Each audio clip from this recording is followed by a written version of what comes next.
All right, lecture 19 is about mostly refolding, common unfoldings of polyhedra, convex polyhedra, and also about Mozartkugel. But most questions were about the common unfolding stuff. So let me start with that. First question is this fractal unfolding of regular tetrahedron and the cube, which looks like this. Is it resolved? The answer is no, but it is at least published now. This is at EuroCG, and one of the authors is here, Ruhei Urahara.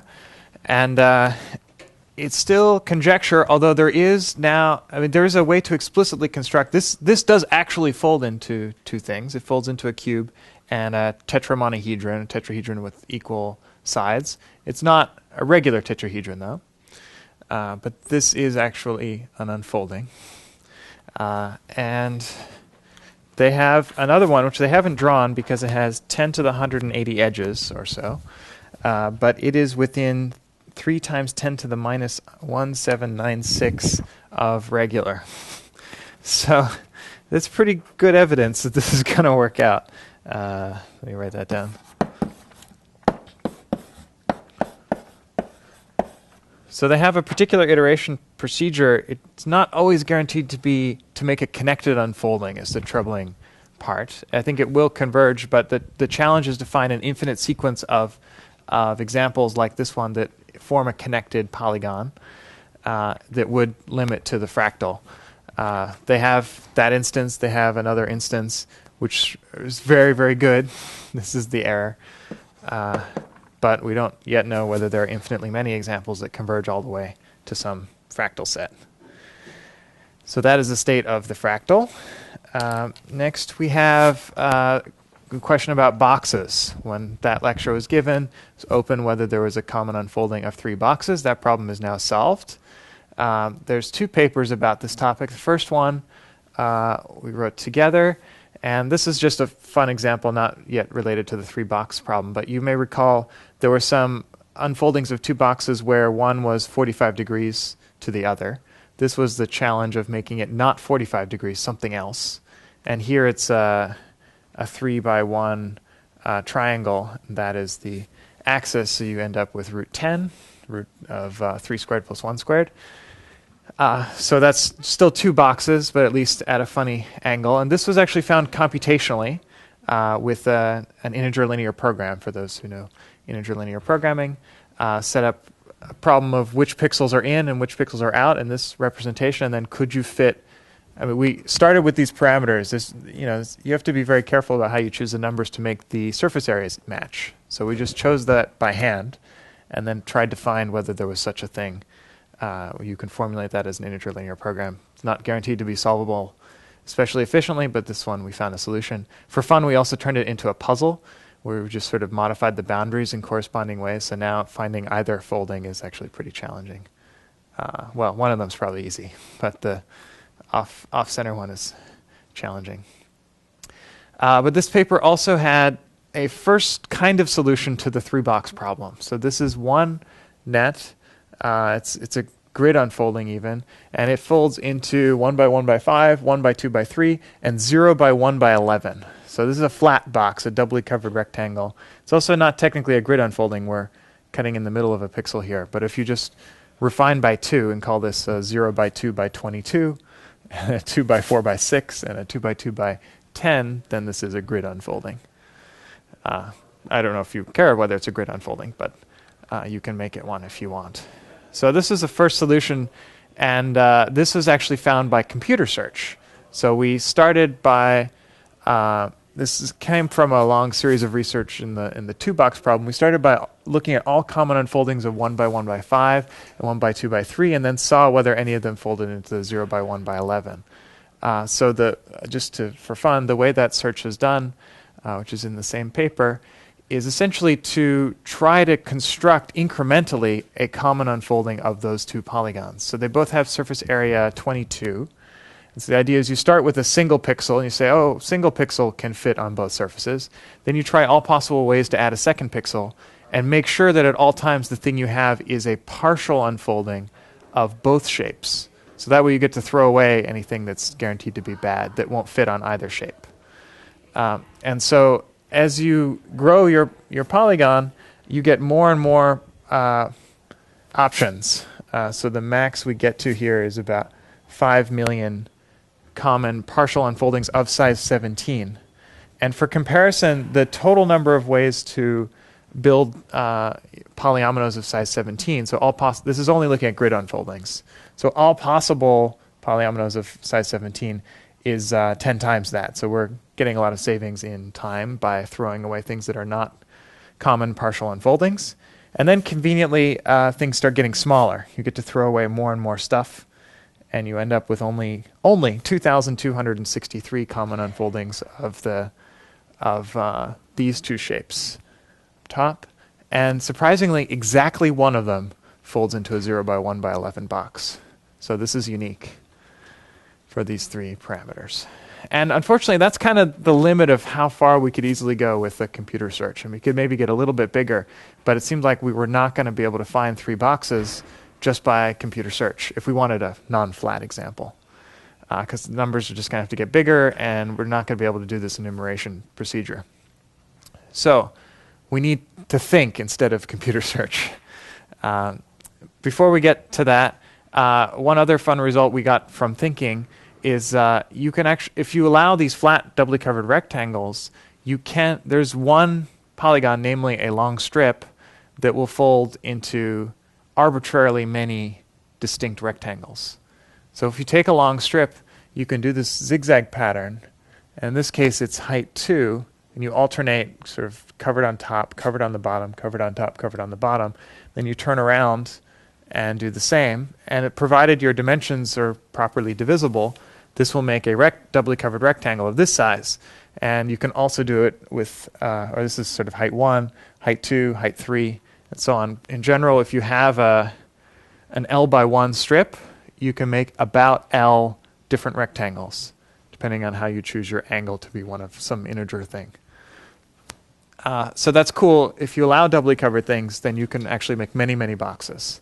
But if you really want 3D boxes, that's where the next paper comes in. So the next paper is about 3 different orthogonal boxes, all not flat. It's by Shirakawa and Urahara again. And here's one of the solutions. So this one polygon, it's a grid unfolding, folds into a 7 by 8 by 14, a 2 by 4 by 43, and a 2 by 13 by 16. And this is almost certainly beyond what we could ever do by computer search, by just exhaustion. This is found using human intelligence and this grid pattern. And they have another example. This one folds into 2 by 13 by 58, 7 by 14 by 38, and 7 by 8 by 56. This is actually it's a little more complicated, or a little bigger, I should say. They're both based on a common principle, which is to start from a solution to the 2-box problem and then modify it to make 3 boxes. So this is a common unfolding of an A by B by 8A box and an A by 2A by 2A plus 3B box for any values of A and B. And essentially the way you see that is you either wrap it around this way or you wrap it around this way. I think that's how the 2 foldings work. You have to figure out which of these lines to keep and which ones to throw away. I haven't color coded them here, but that's a general thing. It's kind of known before. I think maybe we even saw it in lecture. There was an example where you could just sort of repeat and get infinitely many examples of 2 different boxes. Now we want to modify it to make 3 different boxes, or to add a 3rd box. It's not known how to do a 4th box of non-zero volume. So the basic idea, which doesn't work, is the following. If I built some box and I slid it in this sort of H pattern, and then I refold it to be like this, I should get a different box. That would be really cool. The problem is, if you look at what lengths have to be equal for this, so these 2 lengths end up being these 2 lengths, so those sums must be equal. And over here, that same length must equal the 2 heights of the boxes. That implies that actually this length equals this length, and so this is actually a square. It's drawn here magically to not be squares, but in fact they must be squares. So that's a good example of misleading figure. Think about it as like, oh man, they have to be squares. That means you're converting a 2x1 rectangle to a 1x2 rectangle, and that's really not going to change anything. You just sort of rotated your box, which is frustrating. Fortunately, there's a tweak to make it work. The tweak is you add wiggly tabs and you refold things. So this is in terms of the grid here, we've got an 8x7 rectangle originally on this face. We do all these cuts in bold. And then when we refold, we also add in these dashed creases. That's kind of part of the magic. And we end up with a 2x13 rectangle. These don't even have the same surface area.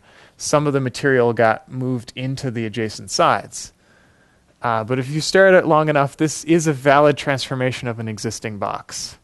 Now, of course, the challenge is to get this trick to work with this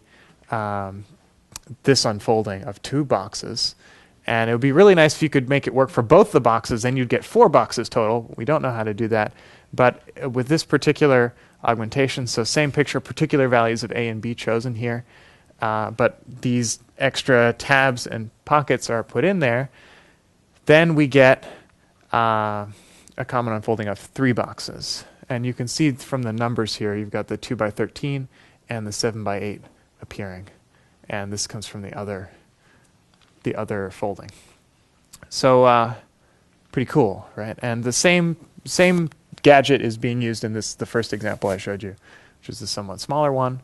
Again, you get 7x8 here and 2x13. So this is how we know how to do boxes. Now, in fact, there are infinitely many examples along these lines. You can change that grid. Parities have to be right, and maintain some proportions. But there are lots of examples of taking that grid, applying it to this net, and then you get these 3 boxes for any integer k greater than or equal to 0 will work. And so you get a nice infinite series of examples. I think their rough ratios are almost the same, but is that right? Oh, no, actually, they're changing in proportions. You've got k, 4k, 16k, versus 4k, 4k, 7k, versus 4k, k, 4k. Sorry? 4k, 2k, and 24k, sorry. And this is 32. Yeah, sorry, I need to expand them out. So, pretty cool. And this is the state of the art of common unfoldings. Next open problem is 4 non-zero volume boxes. Can you prove that 100 non-zero volume boxes are impossible? Who knows? Maybe even 4 or 5 is impossible, but it seems pretty tricky. Okay, I have one more question, which is about the smooth unfolding stuff. So I called this a limit, and there's this issue about the area. So I want to go into this. Remember this picture? We take a smooth prismatoid, which is 2 convex not polygons, but 2 convex bodies parallel. Take the convex hull, you get this smooth surface, and then we unfold it in the volcano way of taking every rib here, every rule line, and developing it out flat. And when you do that, you take the union of the ribs in the unfolding. It does not have the same area as the original surface area of the polyhedron, which seems a little weird. And sometimes I might have called this a limit. It's not really a limit of the discrete case, and this is why we don't know how to solve the discrete case, and yet we can solve the smooth case. The issue is if you wanted to form this structure as a limit of discrete prismatoids, you want to subdivide this into a very fine polygon, subdivide this into a very fine polygon, and then try to unfold those discretely, and then take the limit as you take finer and finer, closer and closer approximations of the smooth things as polygons. It really depends how you discretize.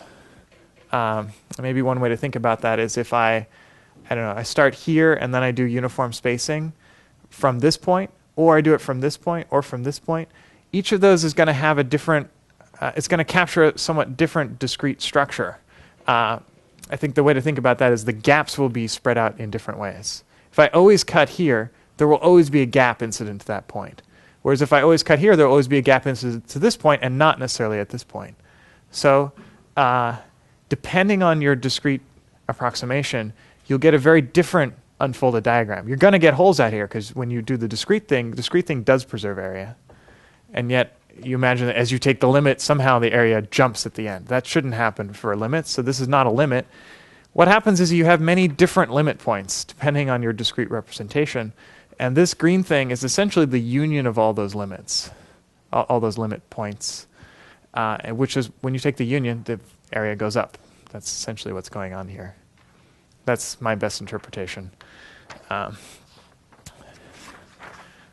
yeah, shouldn't use the word limit. Okay, that's it for questions, unless there are other questions about this or anything that we talked about in lecture. So the next topic I want to talk about, this is a bonus extra topic, hasn't been covered in this class before, although I've always wanted to. I think there was a final project about it once. It's this guy, Theo Jansen, and he builds these crazy linkage structures. And the next two classes are about protein folding, which is more on the linkage folding aspect. And so thought it would be fun to transition over. Maybe first I'll just show you some.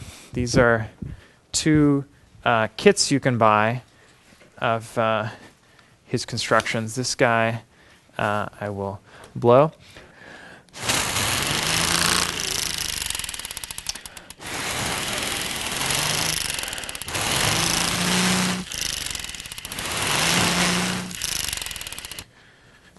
This goes on here.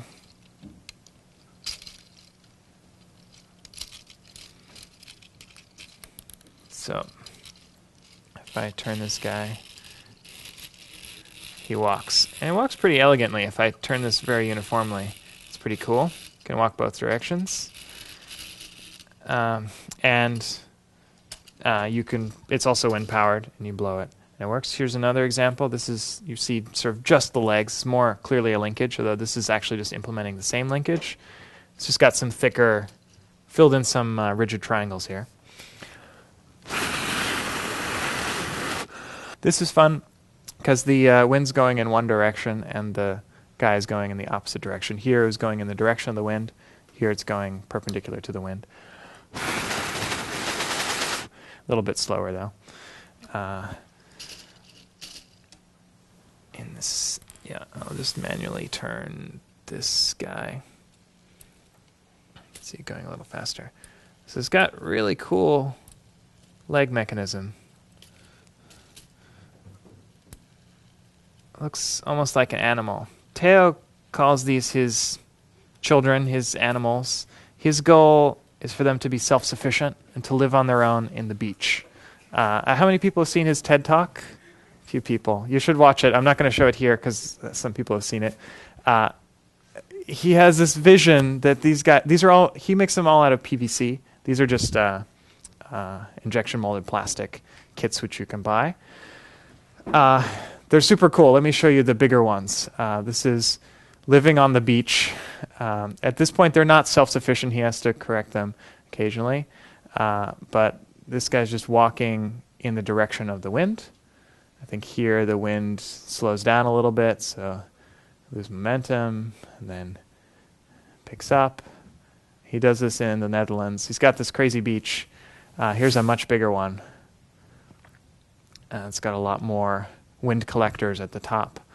So these are all kind of self-powered. Originally he pushed them along, but now they've learned to move by themselves. And very cool legs. I want to talk more about the leg linkage because that's the more mathematical part.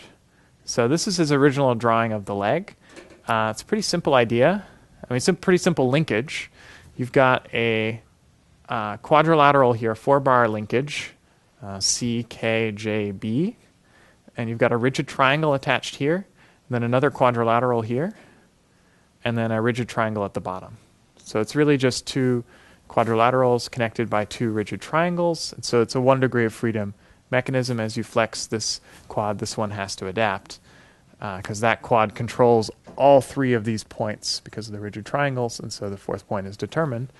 And then the crank is here. This is the so this says Vasta Punter, which means fixed points. So you've got these two fixed points. This is actually also fixed. This is just an x to y ratio. So these two guys are pinned, and this guy is rotating around this fixed point. That's the actuation, and that causes this quadrilateral to fold. So I mean, we're basically setting the center of rotation of this guy relative to this guy by measuring these lengths, A and L. And he has these numbers, which he calls the 11 holy numbers. It's a little funny because there's actually 13 of them. But there are 11 edge lengths, and then there's these two, which are not really edge lengths. It's just a measurement of how to put the center of rotation relative to this guy. And the reason why x and y matter here is because there's actually a floor at the bottom, and you have to orient yourself correctly relative to the floor so you can actually walk. So he found these numbers by genetic algorithm. In the early days, there weren't, I guess before there were a lot of genetic algorithms around. So he tried lots of different values, simulated on the computer, found which ones walked best, basically. Ones that were walking well in various kinds of terrain would survive to the next generation, try various random mutations, perturbing all of these numbers, and eventually finding this set to be especially good in simulation, and that's what all of the built linkages are based on. Here is this is his computer drawing plus some markings on top of it. So this is if you take this linkage and go through the 1 degree of freedom. This point, of course, moves along a circle. And then we're just drawing lots of instances on top of each other. The foot, this guy down here, moves in this pattern, which is pretty cool. This is basically lifting your foot up off the ground, pushing it down, and then dragging along the floor. That's how you walk, if you think about it. You kind of push and propel yourself forward. So this scraping along the floor, if you've got a high friction foot, will actually move you forward. And so in some sense, all of this design and one way you would choose these numbers is to guarantee that, A, you get lift, because if you have non-uniform terrain, you want to walk. He likes to call this a mechanism better than the wheel. It's like a reinvention of something like the wheel, but even better, because wheels don't really work if you have steps on the ground. Walking is superior because you can walk over bumps and steps and things like that. So you want a good amount of lift, and then you want a good amount, and ideally, you can kind of see this here. These are uniformly spaced as you rotate around, and these are all, they look uniformly spaced on the bottom, which means you're kind of applying uniform force all along the floor contact. It's not uniform here, but it's uniform down here mostly. It's not actually straight in the true mechanism. I think this is another drawing, two other people's drawings of the same mechanism. Here the triangles have been filled in to be, I think this is a design for a metal version. And then this is a Mathematica simulation. Again, uniformly spaced rotary cranking here. You get to see the spacing of the points here. So it's moving a bit faster over the lift, and then pushing down and spending a fair amount of time here and pretty uniformly applying force. Also not completely flat. It looks like it's convex. In fact, there's a little upward dip here. But it's pretty good, pretty straight, and a really good walking mechanism. Possibly the best within this family. It depends how you define best, of course. And here's a fun animation of how the parts of the linkage and adding multiple legs, which is why I wanted to show it. So you start with one 4-bar mechanism. These are probably not quite the right lengths, but close. You add 2 rigid triangles. Rotate a little, add another quadrilateral, and there you see the spinning part offset relative to that. And then here you get the trajectory of the foot, and you see on a terrain how it would move you forward, especially if you have multiple legs. Then one of them is always in contact, and so you're moving forward.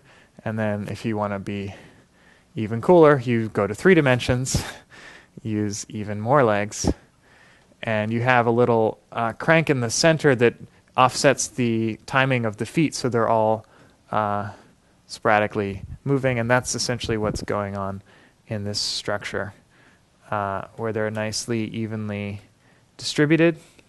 There's a central crank here that just offsets the timing of all of these feet, and super cool. I mean, in some ways, the coolest part is how it looks like a real animal walking. The funny timing and the way you lift and then spend most of your time with the foot on the ground and so on. So, yeah, fun stuff.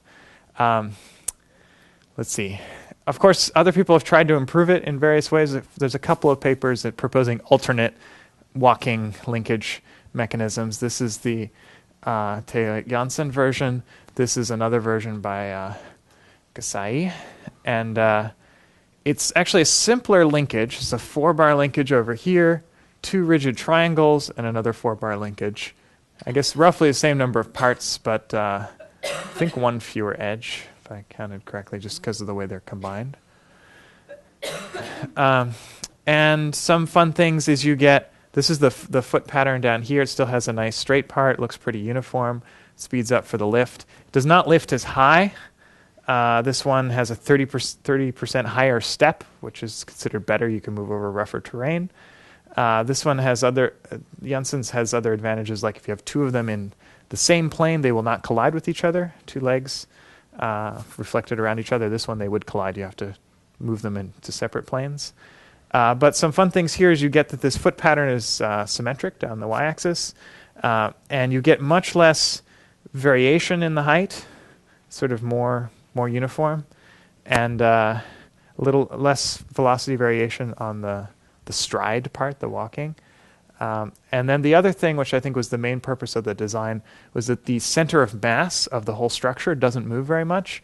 The blue dots here are the center of mass over the motion of the Jansen mechanism, and this one, the blue dots are much smaller areas, 85% less movement. I'm not sure the exact definition of 85% there, but you get, this should be, if you were like riding on the thing, you should feel less wobble in principle. They did build one of these out of PVC tubing as well, but I haven't seen any videos, so I don't know how it looks. Be kind of neat to see. So this is a too fat example, apparently. Said this one was overeating, and so it tends to fall over. So it's a challenge to get these things to work, and I can't imagine how many hours he spends building these, and then for one of them to not live. He actually he does things like he'll run these experiments, like genetic algorithms is one thing, but he'll do the real genetics thing of building lots of different variations, put them on the sand, see which one goes the fastest. The other ones he kills, and the one who went the fastest survives to the next generation. But each experiment must take hours and hours. Really impressive. Let's see. So there are issues with getting these things to work, and just having the leg mechanism is one thing. All right, so these guys have a lot of very interesting mechanisms beyond the legs. There's sensors, essentially. They're purely mechanical. There's no electronics here, or physical, I should say. There's sensors to detect things like the wind direction. Recently, we had the honor of co-exhibiting with Theo Jansen. So this is some of our curve crease paper folding, and these are some of his structures. Some of these small kits and photographs of his larger ones were at this show in Stony Brook, New York, earlier this year. It's kind of fun. And while we're on the topic of kinetic sculpture, I have to show Arthur Ganson. It's funny, Ganson and Jansen are so close. This is our local kinetic sculpture expert. These are 4 examples I took from the web, but all of these examples and many, many more at the MIT Museum. If you haven't seen his exhibit, you must. He hand builds lots of gears and cranks and uses them to build crazy things. This is called the self-oiling machine. So it just grabbed a bunch of oil, and it's about to pour all that oil onto itself. It's really gross. There it goes, pour. And should never get rusty. This is a very simple mechanism that's just, but kind of random and cool how the chain just kind of wiggles around. It's forced to be planar, essentially, because of that chain. This one, you've got various handmade gears and so on, and hand-cut pieces of rough paper to make them fly. And this is another beautiful, relatively simple one. You've got a big counterweight to make this chair almost zero weight. And then there's a little cat here. It's just rigid and going back and forth, and it causes that chair to dance around in very cool ways.